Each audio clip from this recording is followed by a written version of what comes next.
Before the most powerful machine ever built by humans was allowed to fire its first shot, a question had to be answered. It was not a question of budget, engineering, or politics. It was a question of existence itself.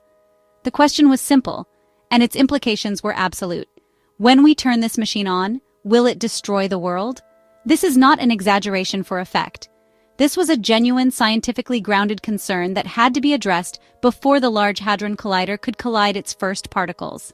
And at the heart of that concern was a theoretical object so terrifying it sounds like something torn from the pages of cosmic horror. A particle that could eat the Earth from the inside out. They called it the Strangelet. The story of the Large Hadron Collider is often told as a triumph of discovery, a journey to find the Higgs boson, the so-called God particle. But there is another story, a darker and more unsettling prequel. It's the story of why some of the most brilliant minds on the planet had to pause and seriously consider the possibility that their creation could trigger a planetary apocalypse.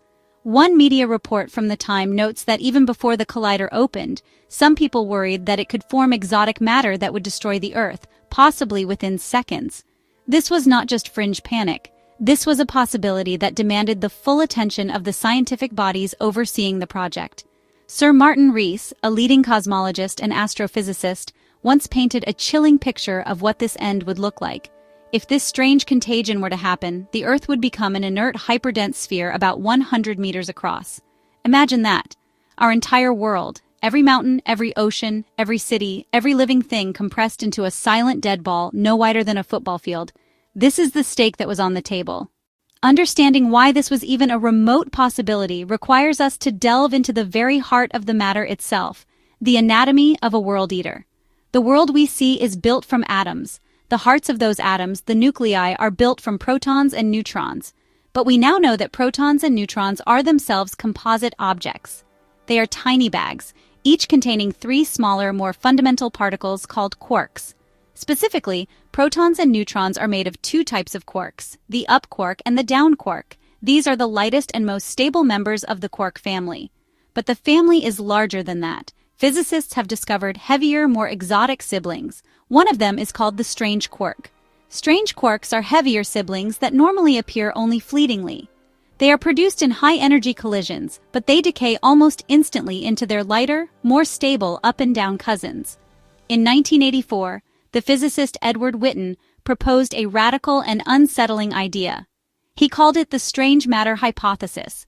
The hypothesis envisions a state of matter under conditions of extreme pressure, such as those found in the core of a neutron star. Think of a ball rolling to the bottom of a valley. The bottom of the valley is its lowest energy state, its most stable position. Witten was proposing that our nuclear matter, the very stuff we are made of, might only be in a shallow valley and that a deeper, more stable valley, strange matter, could exist. This world-ending scenario remained a purely theoretical curiosity for years. Then humanity decided to build the Large Hadron Collider. Deep underground on the Franco-Swiss border, the LHC is a 27-kilometer ring of superconducting magnets.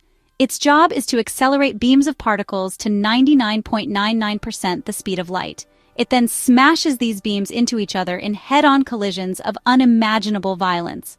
For a brief, infinitesimal moment, the temperature and pressure in the collision zone become astronomical.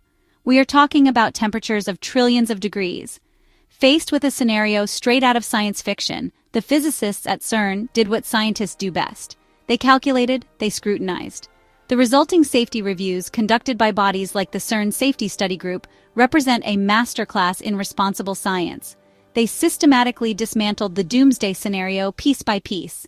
The second and arguably most powerful argument against the LHC doomsday scenario is not found in complex equations, but in the silent testimony of the cosmos itself. For billions of years, our planet, our moon, and every other object in the solar system have been bombarded by cosmic rays. Whatever the LHC does, nature has already done many times over during the lifetime of the Earth and other astronomical bodies. The continued existence of the moon, a silent pockmarked witness that has endured 4.5 billion years of cosmic bombardment, is nature's final verdict that the process is safe. So if the science is so clear, why does the legend of the Strangelet persist? Why does this particular fear have such a powerful grip on our imagination? We see its reflection in Kurt Vonnegut's classic novel Cat's Cradle with his invention of Ice 9. A single seed crystal dropped into any body of water could trigger a chain reaction that would instantly freeze all the world's oceans.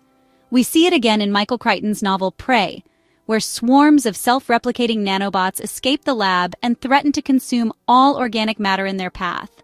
The Australian author Greg Egan took the concept to its cosmic extreme in his novel Child's Ladder, where physicists create a new type of vacuum that threatens not just a planet, but the entire galaxy.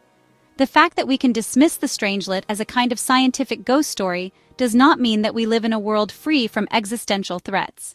Consider the idea of vacuum collapse. In quantum field theory, the vacuum of space-time is not empty. It is a roiling sea of quantum fields. The LHC's legacy was never going to be a planetary graveyard. It was the discovery of the Higgs boson and a deeper understanding of our universe. The real value of science is its ability to turn cosmic dread into clarity, to distinguish the monsters of our imagination from the real challenges we face.